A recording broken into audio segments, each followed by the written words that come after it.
Good afternoon. Welcome to this week's SONAR Market Insights webinar with myself, Brad Ganane, and our resident market expert, Zach Strickland, aka the Sultan of SONAR, the Turkey Gobbler, the one and only. We're happy to be back here after Thanksgiving and after a little hiatus to give you a little market update, but also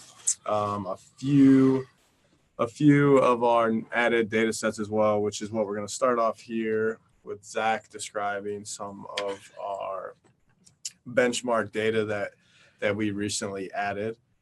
So Zach, if you want to go ahead and get us started and talk about some of our benchmark data, what is it, where did it come from, and who's interested in looking at it? Thank you, Brad. Hope everybody had a good Thanksgiving and week before Thanksgiving while we were at FreightWaves, making it happen. So, yeah, we've added some stuff over the last couple of weeks. The main one is our kind of benchmarking data for asset carriers. What you're looking at here is one of the examples of what we're calling the TCA Benchmarking Indices. This particular stat is one that's describing the, inside any kind of asset carrier, you'll have these logistics divisions or brokers divisions. And what this is doing is measuring the percent of their total revenue to the asset side's total revenue. So for the people that are involved in this, they're seeing about 5.6% of their total revenue is being represented by the brokerage division or the asset light side. And you might be wondering, well, where does this data come from? It is basically a group of carriers that are part of the best practices program for TCA, the Truckload Carriers Association. And they have decided to kind of get together and, combine their data, aggregate it, and see, like, we're going to compile all this together and see where we stand against each other. But we're going to do it in a very systematic way. So we're going to standardize the way that we report this. So, accounting has rules, general accepted principles that they use, but sometimes people will take leeway and not necessarily do things illegally, but they don't measure it the same way. So these people have gotten together and said, we're going to do everything the exact same way that carrier B, carrier C, and carrier D are doing. Just so they can figure out how are we doing in comparison to our peers, which is very important. So that's what these indexes are geared towards, is the asset-based carrier side. You can see a list here when you click on it. The average length of haul. I know a lot of the asset carriers will be used to seeing a lot of these indexes. I'm calling them indexes, but they're really just more numbers or stats. Truckload carrier stats, average length of haul, brokerage revenue percent, which you see pulled up here. Driver to non-driver ratio gives you a measure of the total, number of active drivers. You'll see the descriptions down here if you need to get deep into it. I should say that there are, various different types of asset-based carrier in here, LTL, TL, truckload, and all that are still mixed in here. So there is a little bit of carrier variability. Let's see, revenue per driver per week. Again, very good stat to know. If you're trying to figure out just how productive our driver staff is being compared to others. So if I'm a carrier and I'm making, $1,000 per driver per week, am I overstaffed, compared to the amount of revenue I'm generating? And so I go in here and I look and I see, okay, how am I looking? Oh, I'm doing terrible. I am way overstaffed, or I am just simply, I might be a regional carrier. This has got a lot of over the road influence in here. So the longer your haul, the longer, the more revenue you're going to get in your, per driver stat. And the point being, right, that these are metrics that most asset carriers will track and use to benchmark their own success, but that this data has previously only been available to the group in which the carriers are involved in the best practice group, right? Exactly. Now it's made available to SONAR users and that group itself. So one thing I wanted to point out is this average, like some of these indexes work really well together. Like for instance, when I just said, here's your average revenue per driver per week. Well, that's, like I said, that could mean that, what if these guys are driving so much? Right. Well, I can go to this average length of haul number and figure that out. So they're averaging about 590 miles per load. So that gives me a good point of reference. So I know my own average miles per load, and I can reference it back to them. And then now I know, and since they're similar to me, and I'm only doing $1,000 per driver, and the average here is 4,400. I'm not doing great. Right. I need to get a rate increase or reduce my fleet size or something. And there was a couple different granularities, it looked like. Yeah. So what different factors can you look at within some of the? Yeah. So the majority of these are grouped into CF and OO, or CFOO. Which is, what that means is company, fleet, and owner operator is what that is. But these are owner operators that are, contracted with the asset carrier. That's not just a bunch of independent owner operators. Like Landstar, for instance, has a whole fleet of owner operators that they use. They would be in that OO, but grouped underneath the umbrella of Landstar. Right. Because they're technically contracted for Landstar. So you got to think about it as like contracted labor force versus company drivers, essentially. Right. Again, there's a lot of good metrics in here. They're reported monthly. Once we get enough reports in, this value will be, it's updated. So right now you're looking at, we have September in there.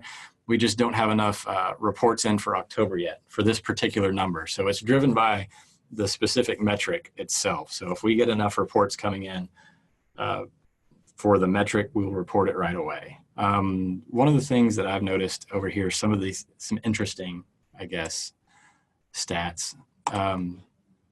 You'll see I've pulled up insurance expense, CFOO. We actually stumbled across this recently. I think it's interesting, specifically to the asset side. So we've just had this ELD implementation, which was supposed to be a big kind of industry, like it's a government and mandated. Everything's going to be safer, better. The drivers are going to be more effective, yada, yada, yada. Well, over the last couple of months, insurance expenses have skyrocketed. So either we're not as safe as we used to be, or the insurance companies are starting to kind of, increase premiums based on some other factor that we can't see. So it's only like not even 6 months later, the insurance rates have increased. And that's something that would be valuable to know for a lot of people, especially like if you're, even if you're not directly tied to it, like the shipper, for instance. Well, the carrier's coming to me saying, well, I've got to increase your rates because your costs are going up. And I'm like, no, they're not. And it's like, man, my insurance, expenses are going through the roof because of this and this and this. I can take a gander at this and be like, well, there's actually some weight to what's going on here. Brokers can look at this as kind of like a window into understanding their carriers, because one of the things that brokers are having to deal with over the last couple of years is carrier management and making sure the carriers are happy as they kind of go through the process of onboarding carriers and making sure they're reliable. They're not just simply going to them and saying, hey, you either, give me the rate I want or I'm going to go find another carrier that can do it. They figured out that's not necessarily the best way to go about things. Obviously, there's a lot of brokers in the space as well. So having a good relationship with your carrier base is important. These stats will give you a good way to gain some understanding of what they're trying to deal with. On the broker side, you typically see your, the back end cost, the $2,000 or $2.50 a mile cost. All in. You don't know all the little operation stats that are going on inside that. So this is a good way to kind of, if you needed to get some understanding for your carrier, it's kind of a nice window into that world. I mean, you're a broker, so. No, I think it's valuable too to understand, to your point, rate increases. Though there's obviously a lot of other factors that go into that, but when you look at, the current market that we've been in the past several months, and if some of these costs are attributing to overhead, then that gives you a little bit more information along with volume and capacity constraint. If overhead costs are also increasing, then that's kind of a double, triple, quadruple whammy, if you will. And, understanding and being able to validate those costs and increases, I think is a very important thing to monitor. Yeah, absolutely. So, I mean, to the also converse, you can also see how well carriers are doing by looking at their operating ratios. A lot of times you won't see, some of these operating ratios until it's well after the fact. Now we're in October and we already have an OR report, or we're in November, we're seeing OR reports for October. So ORs were really good in October for these carriers. And as we've been watching, the volume actually declined in October. So I find that to be very interesting that they had such a good month. But I think some of that can actually be explained away. I've got my own theory. Let's hear it. I can tap on that right now, I guess. I was going to save it till the end. This is a safe place. This is a safe place. I was going to save that till the end, but I'll go ahead and okay. So October looks like a really good month for the asset side, even though our OTVI, which is our measure of trucking volume in the country, did not have a great month. You can see here there's a big decline in volume. I'll go ahead and pull out. So you see this big crater here at the beginning of the month of October. Volume came down and then kind of leveled out versus September. September was way up here. October is way down here. Now you're averaging around 997, 9600. Not the best month, but so I'm going to pull up datvf.vnu, and I'm going to kind of outline what we've seen in October. So you can see this is DAT's freight rate index for vans in the country based on spot market activity, spot market rates. So it's an average national spot rate, not including fuel. You see right here that even though volume kind of came down, the rate did too, but it was very wildly fluctuating. And also something to note is this is spot market, not contract. So the rates did not come down that much. They were off just a little bit. You were averaging around $1.68-ish in September. They came down to about $1.64-ish on average in October. But you also have these elevated contract rates. So their costs may have come down over this time period and their rates stayed up. So that's my theory, is that the rates kind of did not fall as fast as they could have, number one, depending on the volume, because nobody knew that the volume was sliding like it was. It was literally, they woke up one day and it was like, well, I don't know, maybe volume's out or not. And that's actually reflected in September. You see how it kind of bounces up and down wildly? You didn't really have that a year ago. You had this kind of smooth transition. You see how narrow it is going through here? It's just kind of bouncing up and down 1 or 2 pennies, but it's still staying on the same kind of track. From September on, this thing is bouncing up and down, up and down. Nobody knows what's going on.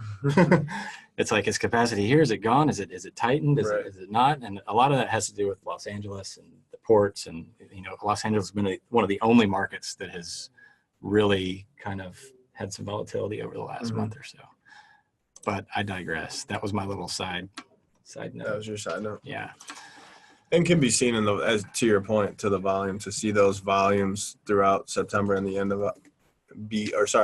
of September and throughout September, to see them decrease. I think it was 7 or 8% over essentially a week span. I think it was at the end of September. I think that kind of created that panic when there was small rate influxes. Or volume influxes, rather, I should say, in specific markets, and, not really understanding that the nation as a whole had seen, to your point, other than LA, the nation as a whole had seen a massive decline in freight volume. So interesting to see in the spot market as well. Yeah, and rates kind of climbed back up in October, which, again, we kind of saw a little rebound on little rebound. Everybody, it's funny to me. I don't know how much you saw this, but in the fall, September, October, November tend to be very erratic. Like they don't really consistently do one way or the other every year. You know, like one September I think is up, the next one's down, and then October shows up when the next one doesn't. You know, it seems to be very unpredictable time of year in terms of volume and or capacity. Yeah, I definitely agree, and I think it's when you're in a time where rates are pretty unpredictable, I think you have all parties in the transaction pretty, you know, they're pretty hesitant to make solid commitments from a long-standing point. So to, you know, have guaranteed capacity or to have guaranteed freight, I think is difficult. And, you know, when not fully understanding market conditions and a bunch of freight hits your desk, or, you know, I feel like that uncertainty is shown in the spot market rates and throughout DAT. But yeah, and from a shipper side as well, I think that we've heard that, and some of the customers that we talk to, you know, changing a lot of their contracts to quarterly quotes or pushing them out to 2019 if they typically requoted in the October timeframe. You know, a lot of, I think, uncertainty right now from what's happened over the past year. Sure. So I think we only have one more new index that we've implemented here over the last couple of weeks. We were busy at FreightWaves, obviously, and Thanksgiving kind of kept us from really doing too much in terms of addition. We also didn't want to kind of throw a bunch of stuff in while people were on vacation and stuff. So we've added a couple new indexes, and I'm not going to spend a lot of time here just because I kind of just want to introduce what it is. We have drvr.usa and drvre.usa. And what these are attempting to do is estimate the number of truck drivers in general in the country. So that means like if you drive for a specific shipper in a private fleet, or you're driving anybody that's a Class A type driver in the country, you know, right now we're estimating it to be about 1.8 million people.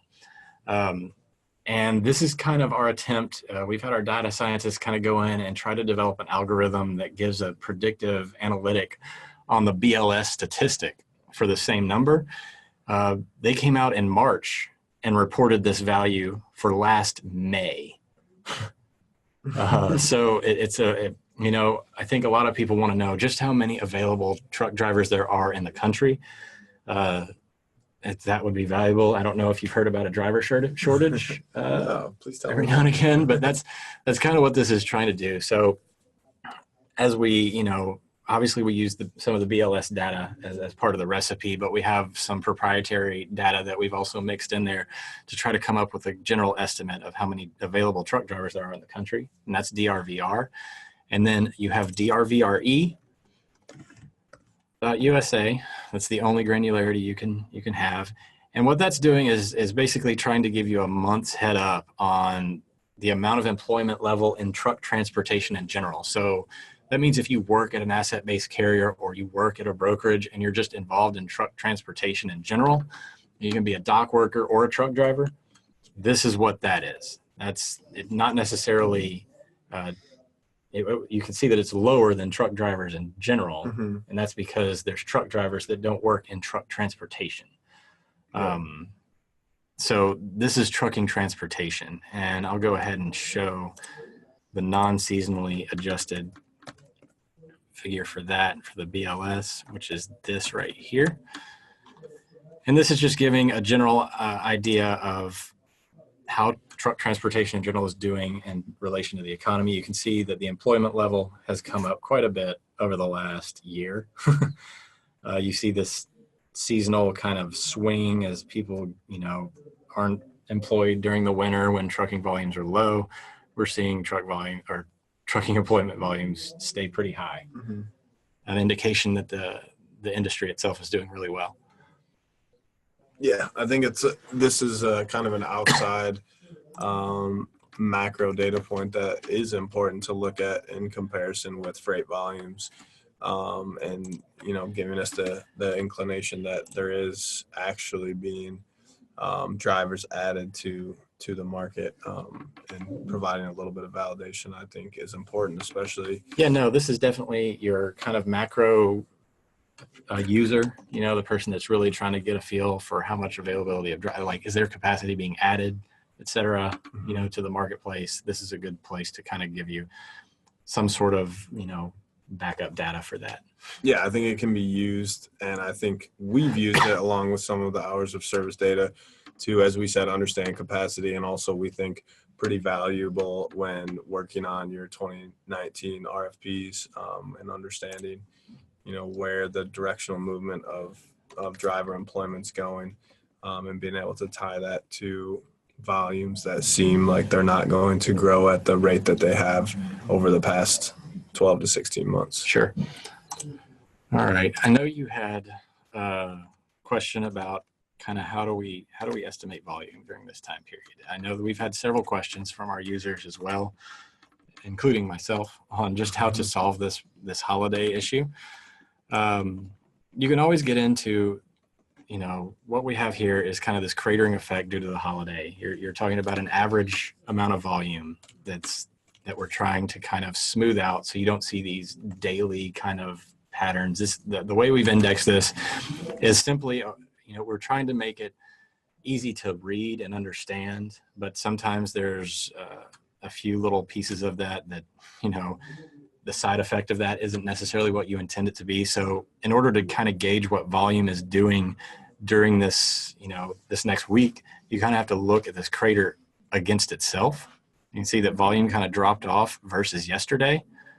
And that's about all you can really tell. You don't know where this volume is in relation to this, because it's not that volume has stayed very low compared to, it's not, people aren't shipping right now. They are definitely shipping right now. And there's definitely a decent amount. And we're actually working on a way to kind of remedy this. But in the meantime, how do the users kind of work around this?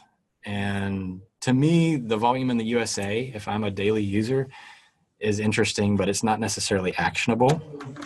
What I'm doing is trying to figure out what's going on in Los Angeles or in, Atlanta or in some of these other areas. And OTMS, the outbound tender market share, is a good way to kind of get around this and sidestep it, because it is a relational value. And it does not care how much total volume there is in the country. It only cares how much volume there is within each market compared to each market. Right. So you see that volume has slid off out of Ontario, California, which is the biggest market in the country, over the last several days.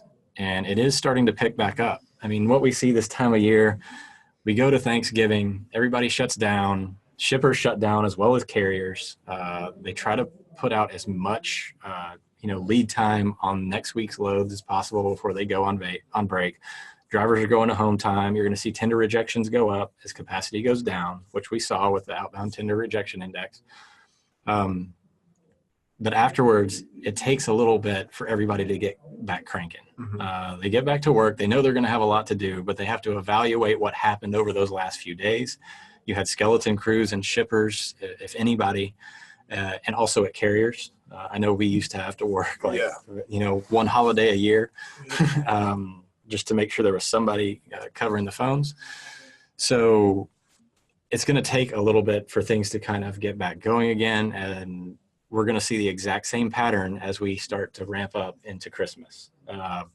These inventory levels in these warehouses are going to start dropping as the holiday retail season kind of pulls us through. We've seen this slowing on the industrial side of the economy over the last little bit. I know a lot of people have seen oil prices kind of slide off. But the economy, I don't know if anybody listened to yesterday's webinar. The economy's still doing just fine, just maybe not as well as it was earlier in the year, but that's supposed to happen. You can't grow at 4.2% all the time. That's not realistic.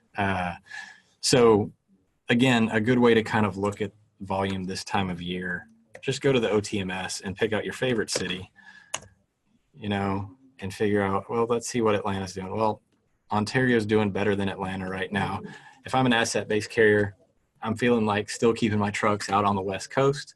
I know that there's been heavy port volume. It's still sitting out there. We had record amounts. People are still going to be cramming freight into that port and all the way up until that tariff deadline of January 1st. It's still probably a good solid market. In that same space, I'm going to go to the Freightos. Make sure that the volume is staying high. The rate is staying high there. Oh, the rate came down for a hot minute this week.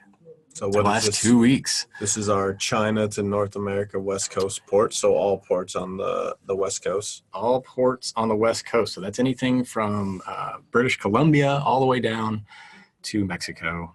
And you can see that we've got a little bit of a correction going on. So maybe the port activity is starting to slow down a little bit, which is probably a good thing because I don't know if they have any more room. Yeah. Some of our the people that we talked to have stated that the warehousing space is becoming quite the commodity over the last few months.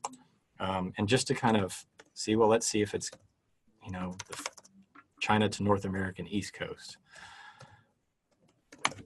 Let's see what it's doing. It's going up.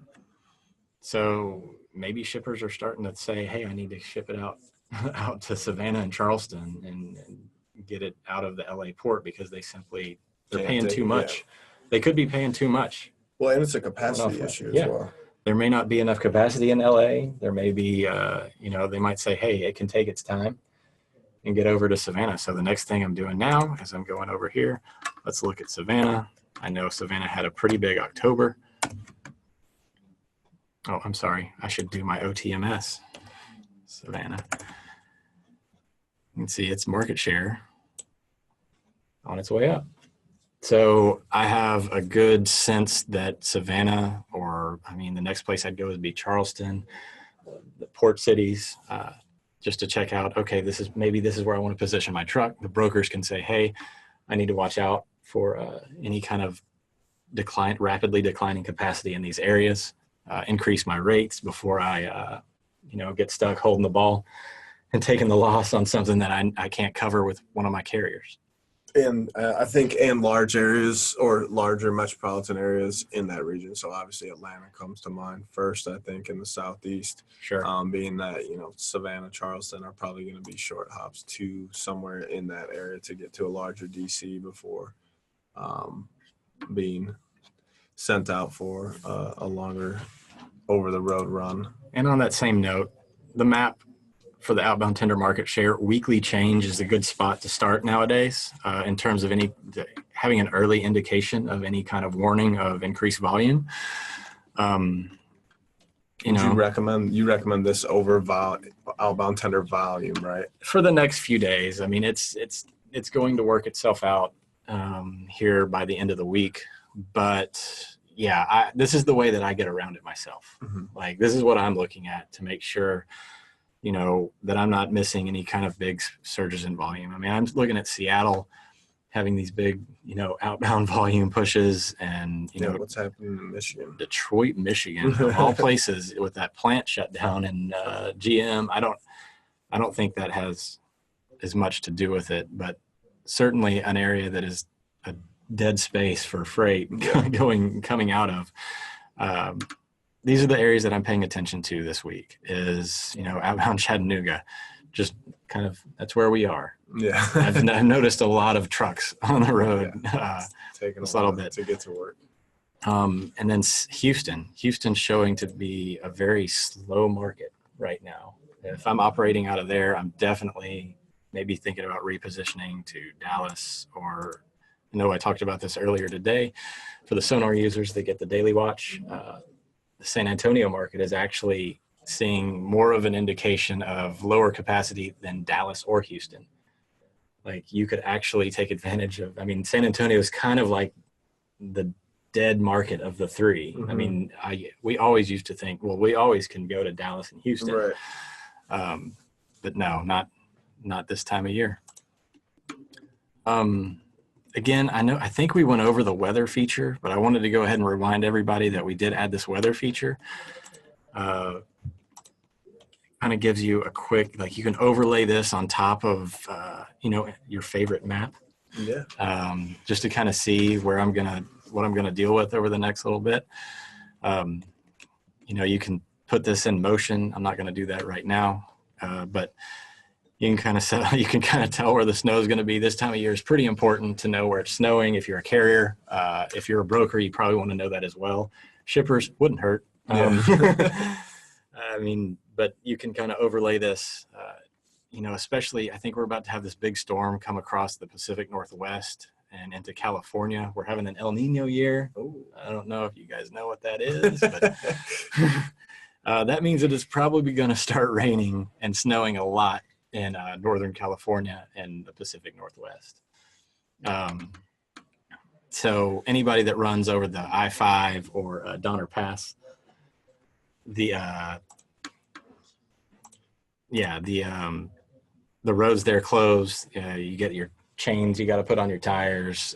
You're gonna have a lot of service impact issues right there. So you may not get your freight as fast as you want to if you're running over Reno and Sacramento right over here, or if you're going north or south on the I-5 this time of year. So big giant storm exiting the Northeast. Last year we had a series of nor'easters that came into Philadelphia that trapped a bunch of trucks north of that kind of line, and they couldn't get out, so it reduced capacity significantly. Carriers started rejecting loads going into that area. Rates went up for a good bit going inbound, even though a lot of carriers kind of tend to avoid the area in general, but it was even more so. Again, the weather obviously has a big deal. You enter any asset-based carrier or broker, and they've got the Weather Channel on at least one TV. Absolutely. So yeah, I think. I think we got a couple of questions. I think that we may take here, and you want to maybe go over what we have on the horizon for next week in terms of what we're going to be adding on Monday. I think we will be, but if not, I'm not sure if it's entirely ready yet. Okay. So I don't know. Sneak peek? No sneak peeks. Yeah. Not allowed to say. Yeah. I don't want to throw out something that I'm not highly confident will be be showing up next week. But yeah, on the spot. We've got some stuff on the horizon that I want to make sure that it's ready to go. Understandable. Yeah. So we got some questions. Nope. All right. Nope. Cool. All right. We'll go ahead and sign off. We'll see you guys next week at 2 p.m. Eastern. Thanks for joining us here after the holiday week, and have a good week. We'll talk to you next week. Cool. Thanks.